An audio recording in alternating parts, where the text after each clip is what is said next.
Hello, Maverick fans. Welcome to Season 2 of the Mavpuckcast. Yes, we're back for another season. Can you believe it? We actually made it through an entire season. I know, it was getting It was dicey there at the end. It was dicey there at the end. Yeah, we were losing steam fast. So I'm glad we made it through. And I'm glad we're back doing it again the second season. Yeah, I think we've talked about some things we want to do this season and some stuff we have planned. So yep, for sure. Some stuff that I think last season we kind of just figured we gotta get our legs under us with this, and now that we kind of got a plan, I think we've got some pretty cool stuff thinking that we're gonna do this season. Oh, absolutely. I think we're going to try to have a little bit more depth to our content, but we'll see what happens. We'll see how it goes. You never know how the season goes. That will probably dictate a lot of what we end up covering this season. So, which we will get into more as we get along in this podcast.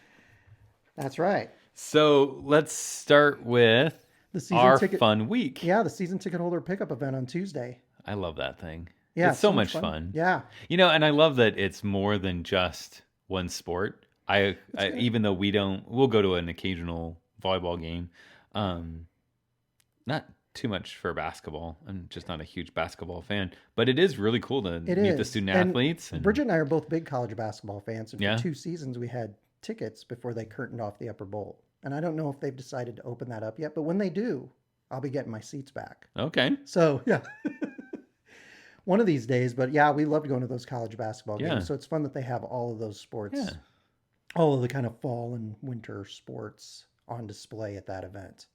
I've always been really impressed. The student athlete persona, the attitudes of the student athletes, you know, their openness to engage with the families and the young fans and stuff is just top notch, and the university does a good job of putting those athletes out there in a position to be able to engage with them. It's terrific to get the chance to meet them, and I think it's nice for the players too to get to meet some of the fans because you know, you only learn so much about fans from their, you know, Twitter personas or their Facebook personas, which again, everybody on Facebook and Twitter has a persona, so don't think that they don't, because they do. So it's not always who they are. So it's nice to get a chance to meet those guys and even we got to hear from Coach Gabinette. It was nice to get to hear from him. Yeah, he had a nice interview, you know, talking about the upcoming season.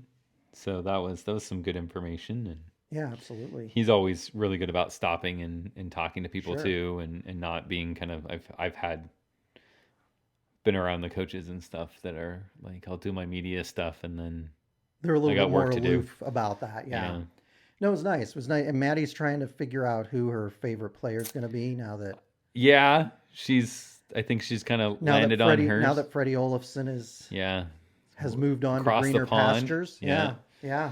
Playing over there. And has she narrowed it down? Does she know who her favorite player is going to be this season? She has.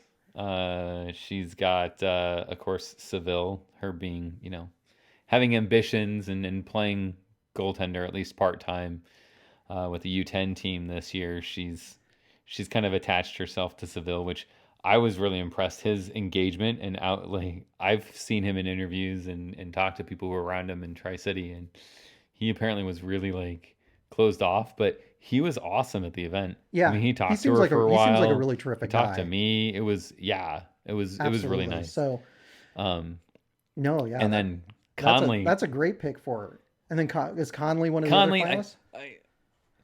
I'm trying to figure out if it's Conley or if it's that stash. Because man, did he have a mustache going on that?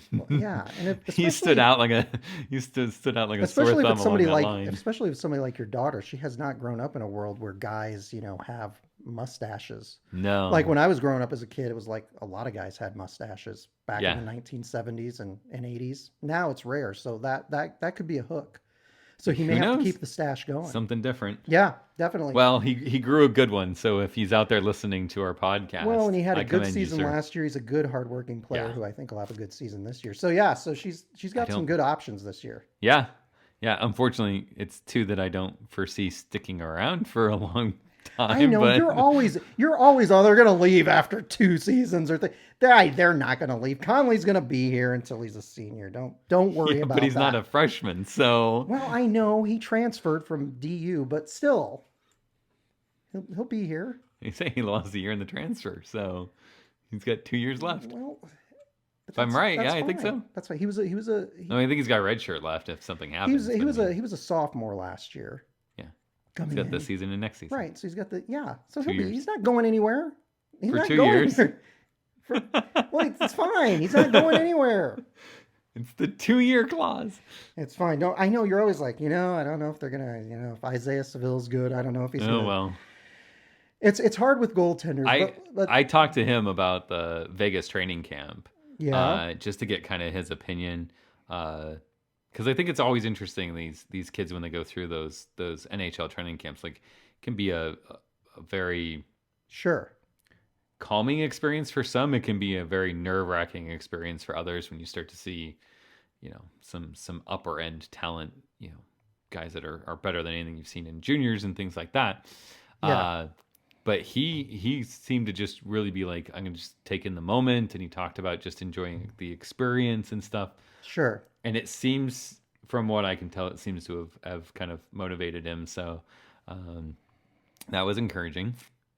So we'll see where that takes us. Yeah, it's always hard to know. The last time we lost a goaltender, well, there have been a couple who've had pro ambitions. I remember Chris Holt. He was here for a couple of seasons, and then we had an NHL lockout that happened, and a lot of the players were spooked when that NHL lockout happened. Then another lockout was going to happen, so they all jumped ship. And went and played pro ahead of time. So you never know what's going to happen in the NHL. I don't foresee something like that happening, but well, no, they didn't up the CBA, so both the players and the NHL decided just to stick with the current CBA. Okay. So we're good until 2022. Okay. So that's fine. Yeah. He'll be here. Who knows what happens? He'll be here then, until at least 2022, Jason. Tell you what, if he comes, my answers to everything is 2 years. Exactly. If he's lights out early on this season, you're gonna be like, Sville's going pro in another year or so. Yeah, he's out of here. Don't kill our hope. Don't kill the dream. Every time he makes an amazing save, I'm just going to kick you. And I'm just excited. Yeah, exactly. I'm just excited to see him play in net. So let's talk before we get into. Oh, and by the way, there's a Facebook Live of the festivities at that season ticket holder pickup event on the Mavpuck Facebook page that Bridget did. So you can find that by going to her site, mavpuck.com. And there's a little box at the bottom that has the little stream of our Facebook feed. So you can go there, and we'd encourage you to like the page because we're sharing all kinds of information, including these podcasts throughout the year. Yeah.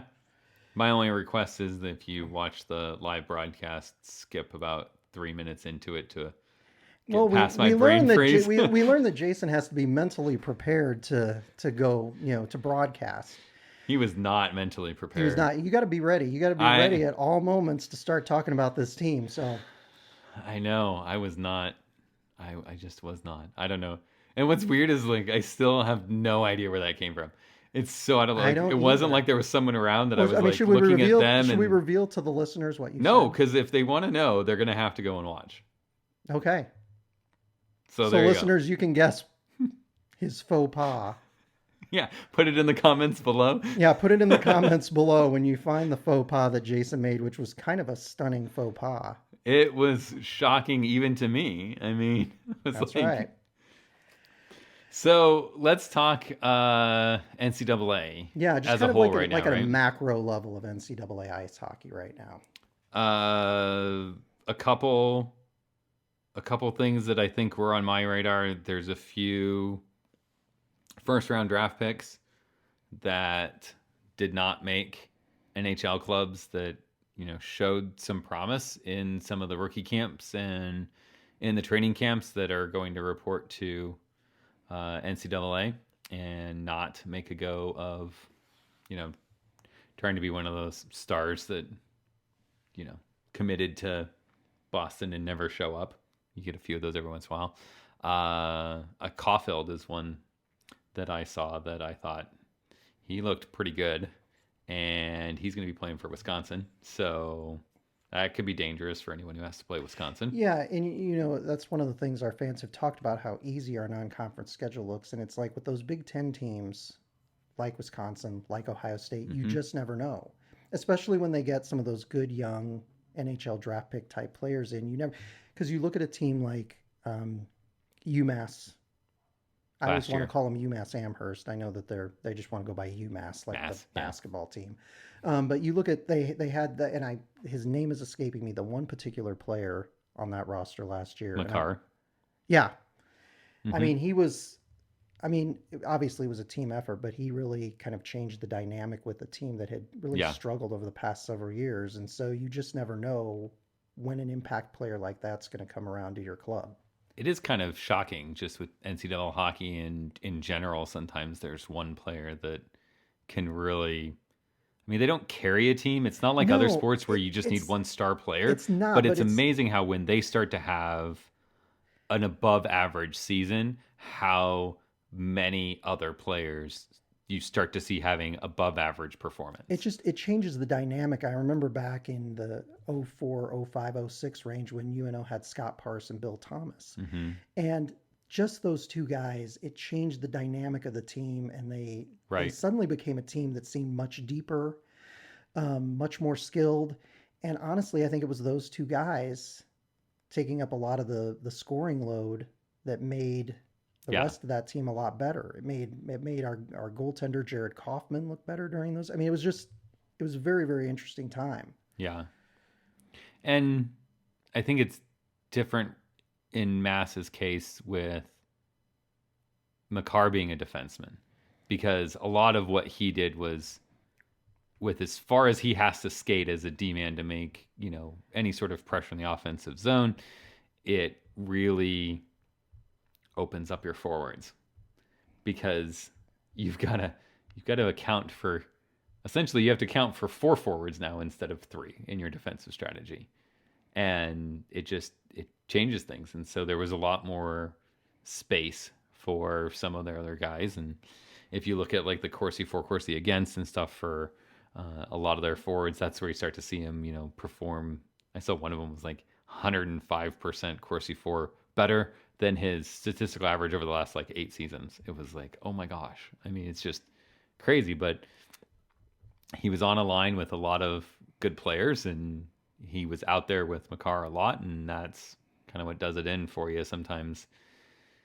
And then you always get that, like, and I asked this question about UNO players, specifically Ward, how's he going to do without Olofsson? That's interesting that you bring that up. And I know that there, you could go 2 ways on that. You could say Ward made Morelli and Olofsson better players, or the other way that we would hear was those 2 guys, the 2 upperclassmen, the 2 veterans, made Ward a better player.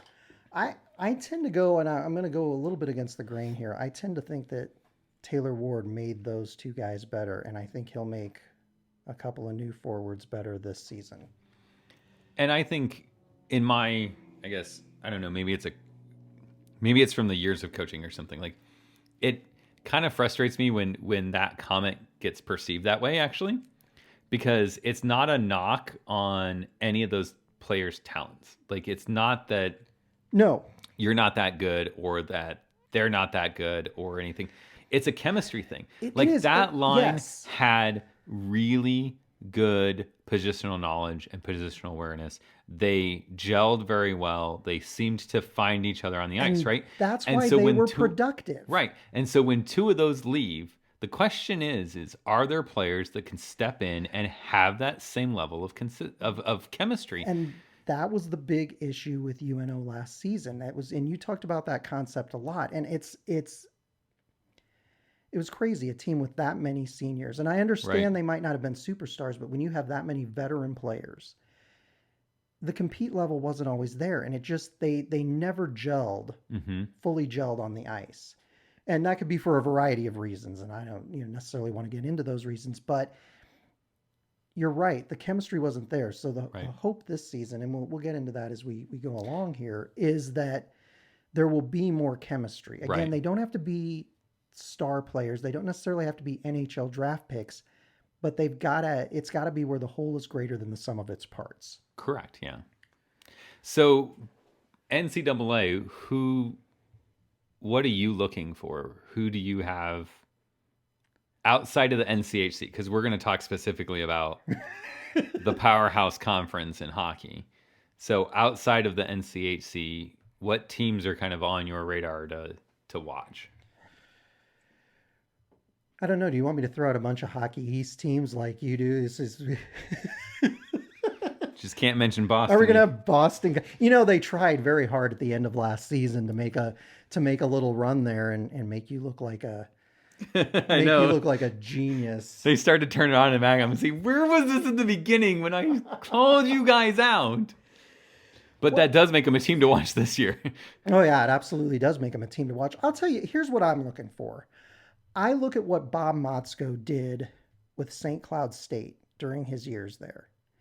And in particular, I want to see how he has been able to transform that Minnesota hockey team after his first season there. I want to see if they've progressed significantly in his second season and see if they're playing in the Big Ten now. Playing in the Big. I know they're playing in the Big Ten, so there should be an opportunity to dominate the Big Ten. I would love to see that program. Yeah. Back on top, just because I think it's good for college hockey when Minnesota is rolling and things are percolating along. I would pay attention to a Big Ten team, but I would pay attention to a different Big Ten team. I think Wisconsin's one to keep an eye on. I wouldn't be surprised to see them win the Big Ten. I wouldn't be surprised to see them in a Frozen Four appearance. You've got Caulfield coming in. He's got his brother there. You've got the Dogies are both there still. You've got Alex Turcotte's coming in. Probably he could be the top center in the NCAA his freshman year. He's got that kind of talent. Right. And he's kind of got a chip on his shoulder right now, it seems like, from what I've seen. So he could be... He's a freshman. He could be really, really good. Could be really, really bad. We'll have to see. But he's one to kind of keep an eye on. And when you have that kind of talent on that team, I think goaltending and defense is still where, Wisconsin kind of falters a little bit. So if it pulls back too much, then they could run into some issues. But they're not terrible in either of those areas. They're salvageable. And so, they may be in a situation where they're winning a lot of 10, 11 games. But well, and it's interesting with that team. Ever since they replaced Coach Eves with Tony Granato, they've never really broken through as a program since he's been there. You know what I'm saying? They've never really turned it around and become that national power that they were, back during the early Eves years and even the Jeff Sauer years. So it'll be interesting to see if you're right. I'm always reluctant to pick anybody from the Big Ten to break through and win the national championship because that conference has had its ups and downs since the realignment a few years back. And that's why I say it's really hard to it's really a coin flip to look at who's going to actually, come out on top at the end of the Frozen Four. I just look at do they have the pieces and the parts that they need to make it to have a chance to get there? Because you look, Mel Pearson at Michigan is a terrific coach. Yeah. I think that program at some point is going to be primed to be back on top. I don't know that they'll dominate like they did during the CCHA years, but I think that program, again... I think they're on the right track. I don't know that they'll be competitive, but Michigan State to me is the biggest program that I don't know when that program will ever achieve what they seem like there's always high hopes for them, and then it's just... That was one of my favorite... That was one of my favorite road trips when UNO was in the CCHA. We went there 7 times. I loved going to see UNO play at Michigan State. I don't know why. Michigan State, yeah. But yeah. Ohio State should be pretty good. Ohio State should be decent, and that's the thing. We play Ohio State and Wisconsin this season, so those will be interesting tests for us. Yeah, the Wisconsin will be. As far as Hockey East, I don't know. I mean, that's the one I worry. I worry about Wisconsin, but we'll see. Wisconsin, yeah. I just don't want to get blown out by them. Well, we play Ohio State on the road. Yeah, it'd be interesting. Yeah, Ohio State will be good, but They'll be good. like I said, I Yeah, still think Steve Wisconsin's going to be Rollick has better. gotten that program going. So, Yeah, Hockey East will. I see a lot of people big on Boston College again. I don't know if I'm ready to take that stab again. well, I don't know. You picked them to win the national championship last year, so just take that stab again. Pick Why not, BC or right? BU to take. Maine. Well, we play Maine. God, that program has not been what they were back in the Not since Korea left. No, they haven't. That program it's too bad too because they were one of the kind of the cool hockey schools that had success, kind of like a New Hampshire out there in Hockey East. Great fan base. They have a terrific fan base. It's part of the reason why I want to go out there is just to experience what they have, but they don't. I don't think that's kind of one of those under the radars. Like I don't get I don't see a lot of chatter about their fan base and how energized their followers are, but they really do have a good fan base. No, and you had UMass Amherst or UMass or Massachusetts, whatever they're calling themselves last year, and then you've had UMass Lowell has been a solid program out in Hockey East. They've had a lot of good years. Providence has been a good solid club. So yeah, it seems like they do better when they're shockers, right? Like when they beat UNO, it was kind of this is the game of two teams no one thought would be here. Yeah. So yeah, I mean, knowing that they have a solid program makes me want to pick them less. Only because it seems like every other year Providence is hosting a NCAA regional, and if they get in, regardless of the seed, they're going to be there. Home game. Yeah, exactly. So yeah, I know it's hard to say. I don't know who's going to win the national championship, but I'm picking an NCHC team. If you want that prediction now, I'd be happy to give it to you. Go for it. I'm going with Minnesota Duluth. I picked them last year. I'm picking them to win it again. Okay. Pick BC. Pick BC. Pick a Hockey East. I really want to pick BC. I'm gonna bucket. I'm gonna actually pick Wisconsin. I'm gonna say that it's a Big Ten that finally breaks through. Wow, that is a bold pick. Well, we'll find out when we play them. Yeah, we'll this fall. Yeah, I'm gonna put my prediction in now and say that we split against Wisconsin and Wisconsin wins the national championship, and we're gonna say, hey, at least we beat the national championship ones. That's gonna be a good test for the team. Yeah, there's a few that I'm like, you want to see where you are as a whole. Ohio State, Wisconsin, even Maine. Like going to Maine, you want to know where you stand as an NCAA hockey team. I think how you perform out there is going to matter in that progression. Yeah, and that's an interesting series because it comes after the first of the year. Normally, we often take a trip out east right around New Year's, so it's a little bit later than that. That'll be interesting. And I know I say that'll be interesting a lot, and I know that our friend Darren's going to point this out or take a shot when that happens. Yeah, it'll be interesting. You couldn't stop yourself. Yeah, exactly. I will be fascinated to see where UNO is at that point and where Maine is at that point, because I think we may be in a fairly solid looking position at that point after the first half of the season. So let's talk NCHC then. Let's talk NCHC. You've got Duluth. Well, I had Duluth winning the net. See, last year I had St. Cloud. They didn't win the conference. I had St. Cloud winning the conference. I believe you can go back and listen to the first show of last season. You did. And then I had Duluth winning the national championship. Which is the way it turned out. So I was right on. So we're going to pick St. Cloud again? No, to win the regular season? I'm not picking St. Cloud to win the conference. Okay. Good. I guess. I am picking Duluth to win the conference this year, though. So they're going to win the conference? Are they going to win the tournament? Yeah. They're going to go 3-3? Yeah. Well, I didn't realize until a month ago that Hunter Shepard was back. That guy seems like he's been there 7-8 years at this point. 30th year senior. Thank you very much. With him back and with the amount of talent that they have on that team, despite, the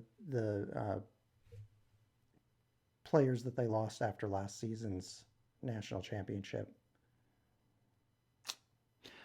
I will agree with you. I think they win the regular season. Yeah. I think the NCHC talent-wise is so deep and so competitive. I think we go another year where the team that won the regular season doesn't win the tournament.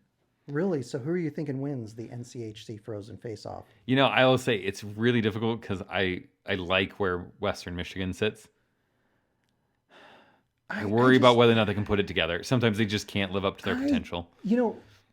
I remember Coach Gabinet said last year before the season, got underway that he thought Western Michigan was the best team in the conference.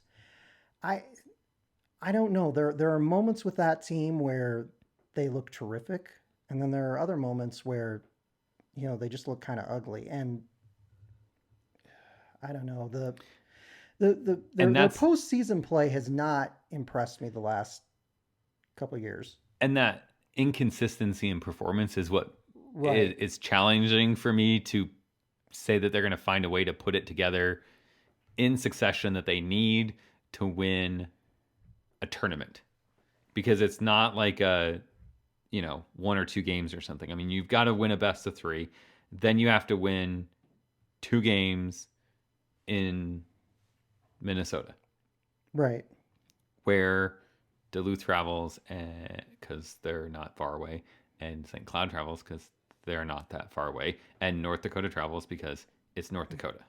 And you got to figure you're going to meet at least one of those teams there.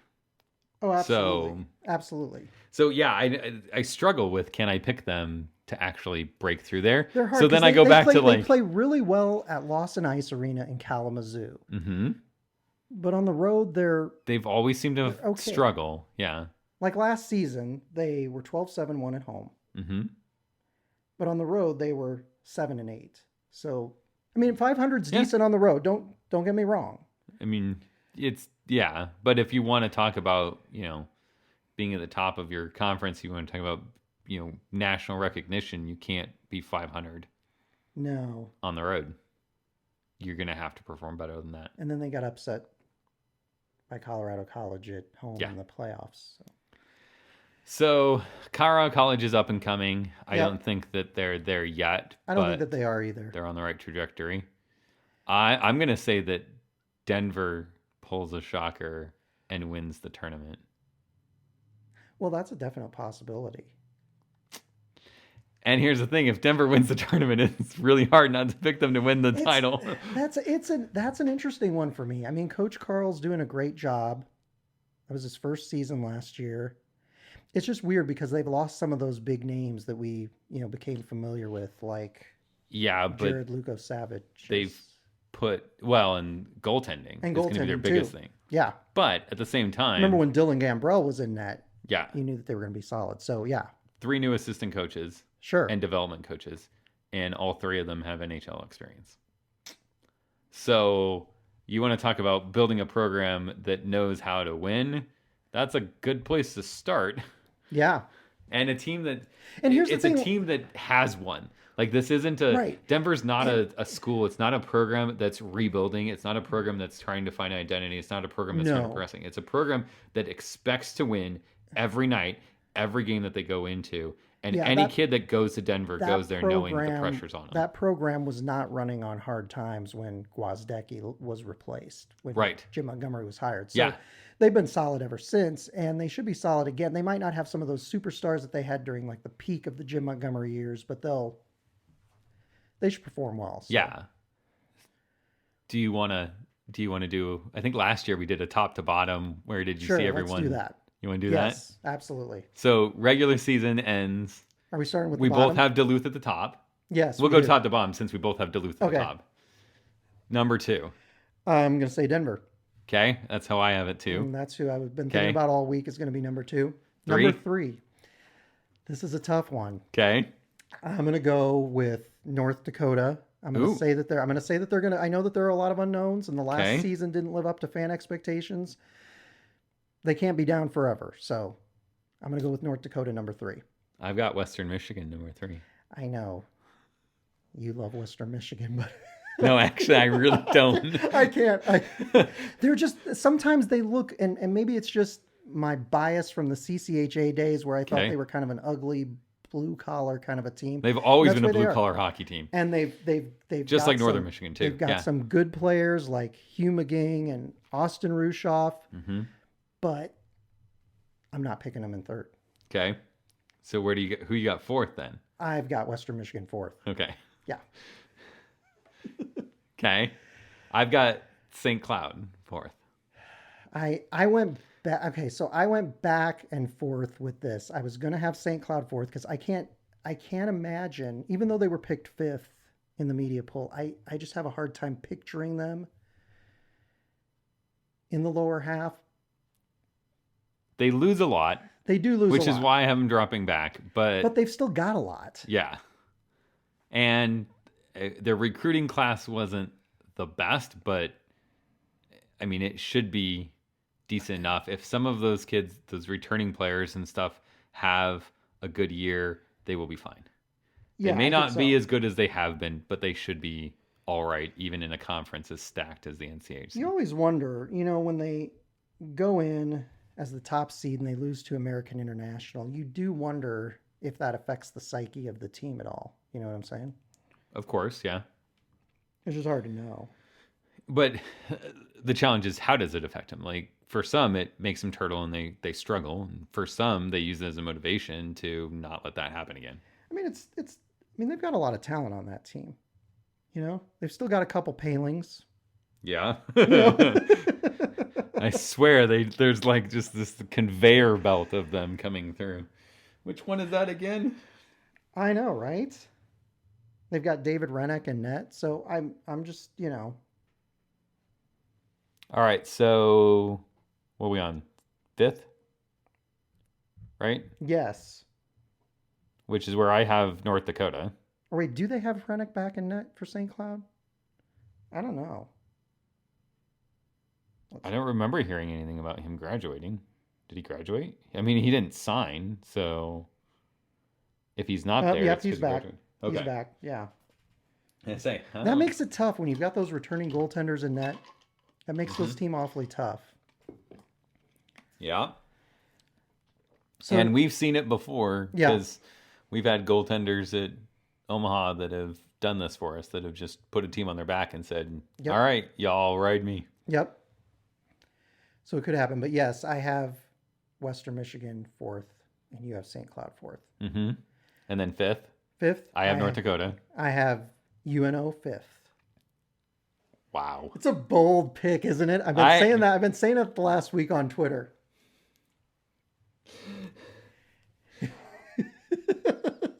This is where Okay. Jason lectures me on why I'm a complete. Well, I can't because you picked correctly last year, so Yeah, so it's hard to go against you. I'm just like, let's just look really? at this, okay? There's always a point early in the second half of the season where the 5th through 7th slots tends to be a dogfight between those teams. There are not many points separating them. If UNO finds themselves in that position, I think the young talent is going to be more impressive early on this season than we might assume with 12 freshmen on the roster.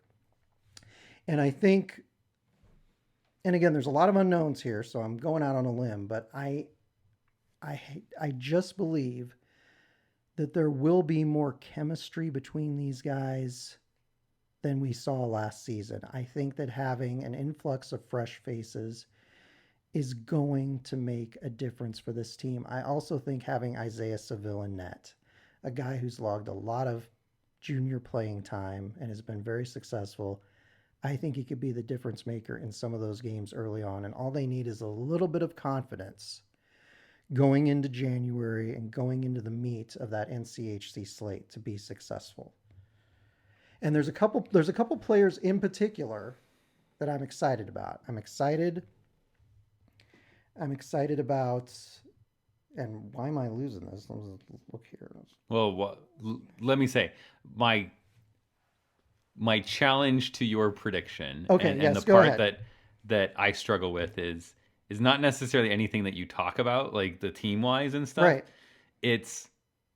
This means you think they're better than Miami, Ohio, Carlisle College, and St. Cloud. And I think that's the hard thing with a league that's as stacked as the NCHC is, because like you said, there's going to be the middle. Like I fully expect that when we start NCHC play in January, right, that there's going to be a team that is, we're both saying Duluth, that is, they're number one. They've been number one. They're going to be number one. And there's going to be a team that's number 8 that probably is going to stay at number 8, and we're all going to know where they are.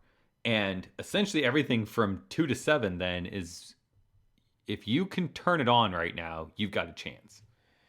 But you have to play your best hockey right now. And that's where I go like, okay, we're going to be in that mix, but are we going to be able to turn that on at that point in time? Are we going to be able to sit there the second week of January after the main series and say, we've done it, we're where we need to be, we're fine-tuning stuff? And I get the feeling that come January, we're not going to be fine-tuning things, that Coach Gabnett is still going to be instilling his system and progressing his guys with a lot of freshmen, that need to learn, what is the system, what is the demeanor, what does it mean to be a Mav? And that's my counter to yours is I don't know that we will be where we need to be to make the push in January that we need to make this year. I don't know. Here's what I look at. I look at last season and I look how they were constantly saying these guys are starting to buy in. Right. Some of the guys haven't bought in. And I'm not exactly sure what the problem was with getting them to buy in, or I kind of put that on the players, quite honestly. Mm-hmm. You look at a lot of these guys and you look at the recruiting class coming in, and these guys, there's a lot of veteran talent there. These guys are not as young necessarily as some of the recruits that we've had in. I just look at the situation and I look at UNO teams of yore, and I look at it and I think a lot of times if these guys can perform, we're going to see it as freshmen. I believe that the development of players a lot of times at this level tends to be a little more subtle from season to season. You know what I'm saying? Okay. And so I just think we're going to know by December what we've got as far as this team goes. And I think that the influx of I think that fact alone, that you've got new guys who want to prove themselves, who are fresh to the program, who don't have the baggage of going through a coaching change and all of that, I think it's just going to make a difference with this team. I think we've jumped into our all about Omaha segment of this. We'll have to get back to. We can get back to that. We can get back to that. We'll get back to NCHC here in a minute. So who do you have as fifth? What? Who do you have as fifth in the conference? Did you have North Dakota? Oh, so you had North Dakota fifth. Okay. Yeah. There's one thing that I think is, you mentioned Gabnett's comments, particularly in the second half of the season last year, about how some kids are starting to buy into the process. Yeah, and that was in February that right. And some weren't. Right. And so then you start looking at going, okay, well, we had a couple kids that didn't make the jump to the NHL that right. left, that didn't graduate that left, that literally just said, I'm done. This is it for me. I'm going to go play someplace else in some minor league, or I'm going to go try a different sport, or I'm just done with this. And they may have been past coach recruits for all we know. Don't know. So now you've got freshmen, and my expectation from what I know of Gabnett and my experiences right. with him is that he knows that there is a type of player that he right. wants to recruit. And so if these freshmen coming in are his type of player, right, they should buy into that system quickly. Yeah, exactly. So if the returning players are all the guys that were picking it up last season, right, that can maybe accelerate the development of those younger kids. And they might accelerate right. because they're being pushed by guys who are new on the roster that right. weren't there last season. What it comes down to for me is that UNO is not a program right now that can. You can't win on talent alone, right? Like these are not.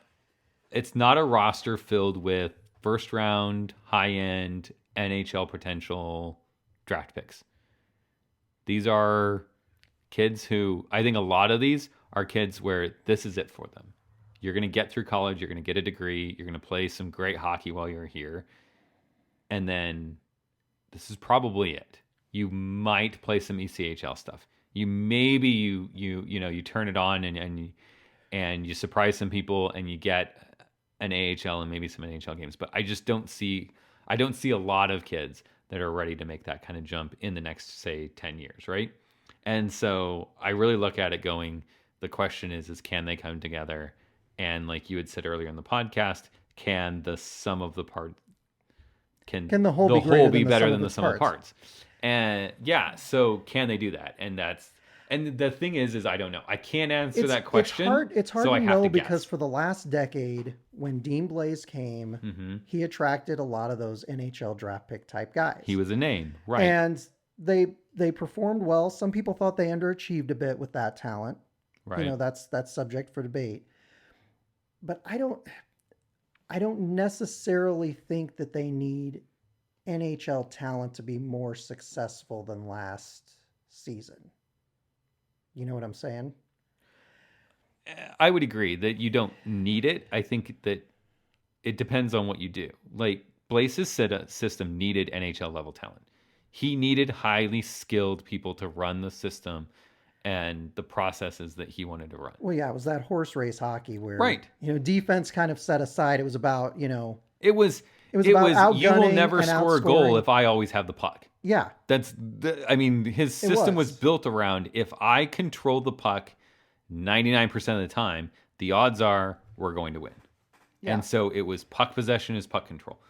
And that doesn't seem to be the system that we're running now. And I'm pretty sure that's not the system that Gabinet envisions. I don't know. I mean, a lot of people talk about this being kind of this sort of slow it down defensive style of hockey. Now, we've never really heard him.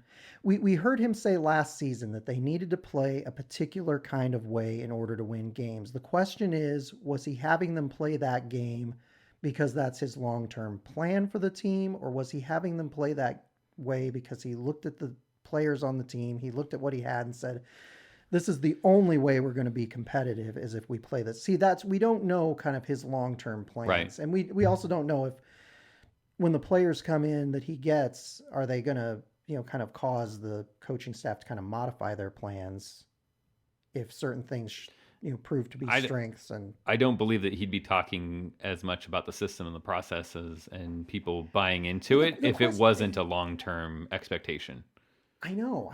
But I don't know. I mean, I don't know when he talks process, if it's, it's the great basketball coach, John Wooden. That was all he never talked about wins and losses. He always talked about process. I don't know if he's talking about process like, playing hard, doing the fundamentals right. And then when all those things come together, you'll have success in games. Or if he's talking about, I have this really strict system that these guys have to play. And if they don't play it, we're not going to be successful. And I'm going to stick to this regardless of what happens. I don't know how hard and fast he is about that. Because obviously we haven't had a lot of just kind of in-depth interviews with Coach Gabinet, which I wish somebody out there would do, because I think that would be great, because I'd love to learn what it is, what his plan, what his goals are for the future. Is he going to, is he trying to be like Cornell in the ECAC and win games 1-0 with great goaltending and great defensive play? I don't know. Right. That's hard to say. We're assuming, you and I both, we're going on the knowledge we have, so we're assuming that's what's going to happen. So I completely understand what you're going to say. But I do think one of the points you made earlier, that the players hopefully will buy in earlier and be on board. I think because he's got his players who've come to play for him here, I think that might happen a little bit faster than people think. Plus, I think our early season schedule, we've got the exhibition against Manitoba. Mm-hmm. Then we play Huntsville. We go to Ohio State. And then we have a series at Alaska Anchorage. So there's an opportunity for them to have more success early on than I think last year, where they had a fairly difficult schedule early on in October. So you think that them maybe getting some wins early builds the confidence, pushes them through? I think that was one of the things that Coach Gabinet said last year, was that the team was very fragile at certain points. And I just think I think that mental confidence is going to pay dividends down the road in the second half. They've got to have a decent record going in the second half, and I think they'll be very competitive. Yeah, a lot of what we've talked about is just it's a young team, and so it's a best guess scenario essentially. It's a lot of unknowns on this roster. I think we have, by my count, 27 players on the roster this season, and 12 of them are freshmen. I mean, that's almost half of the roster that's new. So right. It's a tall order for sure, and I completely get what you're saying. Now, I would say that, you know, picking them fifth. I mean, for us, the last season after what happened, that's kind of a bold pick. But I mean, fifth, you know, doesn't mean that they're going to be a, you know, NCAA tournament, you know, world killer type of team.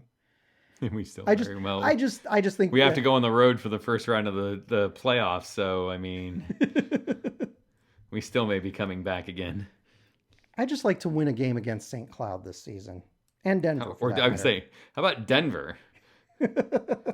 I told Conley, just do me one favor. As a former DU ticket holder, fan, like, beat DU. Come on, guys. Like, just beat DU. They were so close. That's coming from the guy who's picking him to win the conference championship. But yeah, whatever. No, exactly. Lose once to us, I guess. I don't know. So yes, I'm being bold. I have us in fifth. I've got confidence in these guys.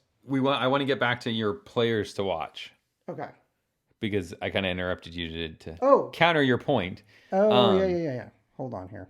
Because I would say I've got 3 on my list that are kind of like, and for different reasons, but 3 that I want to see how they do. So I'm curious. UNO players? Yeah. Okay. Who are your 3 I didn't know UNO if we're still... Oh, we're still injecting right in the middle of the conference race discussion here, but yeah, but we're on UNO, so we're just going to stick on UNO until we finish off. See, if I finished UNO 7th, this would have worked better chronologically in the podcast. But I pick them 5th, and then we just delve into that. If you want a chronological podcast, you're going to have to find a different one. Okay, shoot from the hip. There's a couple players in particular that I'm excited about. You know, I'm excited about Brandon Scanlon. That's right. Yes, he was a defenseman who looked like he has an offensive spark. I think we'll see him on the top power play unit this season. I'm excited because I think he's going to be able to make things happen.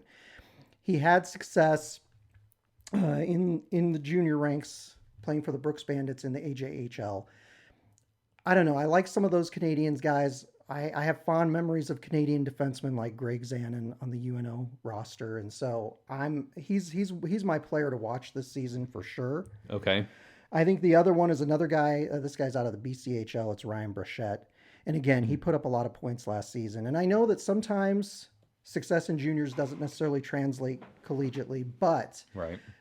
Taylor Ward had a lot of success his last year in juniors playing in the BCHL. So I think we'll see that again this season. And I'd love to see him on a line with Taylor Ward and potentially somebody else, maybe one of our veteran players.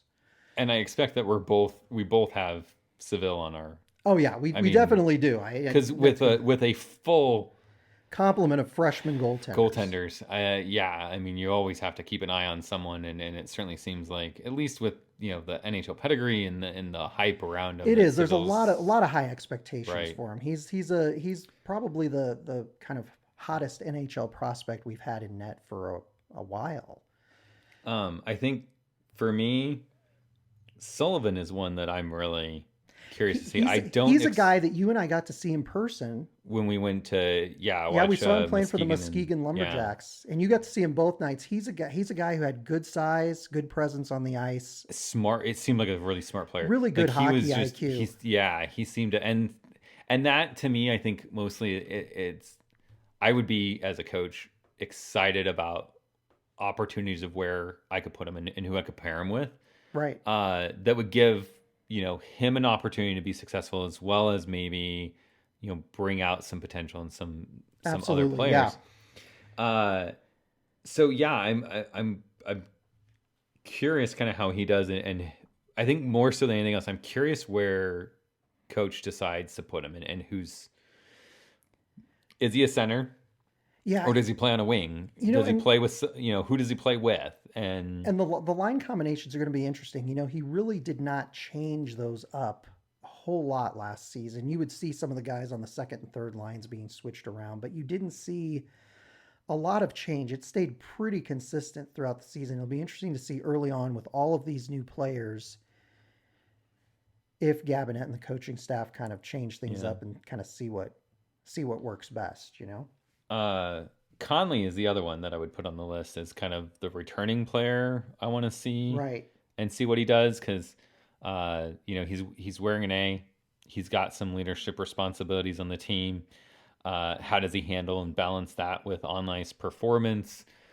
He seems like a guy that knows that hard work matters, and what you do.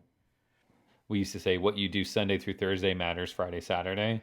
Yeah, he was definitely a hard worker last season on the team. I'm excited to see him. I'm also excited to see Chase Primo in the lineup. I think that's a player I'm hoping we'll see kind of come into his own this season. And I think he was a player early on last season that we were excited about. And the season probably didn't go quite the way he was hoping for, but I think he could potentially be a strong player this season. Yeah. And then obviously some of the defensemen. That's we've got some kind of these big tall defensemen this year, and I know that talking about some of these defensemen isn't necessarily the most exciting part. We're obviously focused on the skaters and we're focused on the scorers and among those players, but yeah, I mean Jordan Clare's our smallest defenseman, I know, right? By like a mile. I mean, it's the only defenseman under 6 foot, right? So yeah. And that's the thing. UNO gave up, I believe it was 3.74 goals per game last season. It was better than the season before, but as long as we're giving up, 3 or more goals per game, it's going to be tough to win games regardless of how much talent we have. So hopefully in that department things will improve. Yeah, and I don't think it's a talent fix. I think that a lot of the issues we had on defense was mental errors. I agree. And so yeah, having some, I think our defense is probably more seasoned than our forward ranks. Yeah, definitely. And so I think that would help the team. Should we get back to our listing then? Yeah. So where were we? We did 5. Because I got North Dakota. You got UNO. So 6. Did I have St. Cloud in 6? You have St. Cloud in 6. Yeah. Okay. I have Colorado College in 6. Okay. They did well, the shocker and the to go on the road and beat Western Michigan. I think that program has quite a bit to build off of. I don't think they lost anything major. Yeah, they were. I mean, you always lose some, but it's they were impressive late in the season, in particular on the road. So I'm expecting that trajectory continues for them. Okay. I had to put 7. St. Cloud somewhere since I had UNO in 5th. So yeah. I mean, everyone's got to go somewhere when you start doing crazy stuff like that. And I'm hoping we're successful against them. So 7. I have Colorado College in 7th. So that's where you have Colorado College, and that's where I have UNO. Right. Which is where we were last year. Correct. I think, even though I put them in the same spot, I think we do better. I think we're a better team. So It's not necessarily saying that we're going to have the same season or we're going to be any worse. I just think that there's teams that will end up better than us. There's a lot of teams that have returning players in key roster spots who are been solid veterans in this conference, and that'll make it tough on UNO for sure. Right.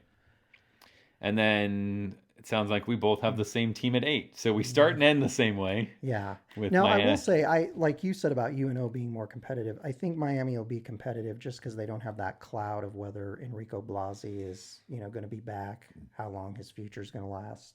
Yeah. I think that certainly clears some things up and some of the other changes in the office level. But I think that ultimately, I think those changes actually probably hurt them this season just because it's a lot of unknowns. But then again, I will say that I've seen teams go through this, and I've seen this where they get a new coach in, and suddenly it's like a breath of fresh air for the team. Yeah. So that's kind of what I think will happen. I still think they'll be in last, but I think they may help even the odds for a team like UNO to make a move up there to 5th, because I think they might. Yeah. if we can come into January and UNO's sitting 4th, 5th, 6th, and that happens, yeah, that could be the kind of thing, because UNO could, even if you went 500 or something, if you've got a St. Cloud that goes into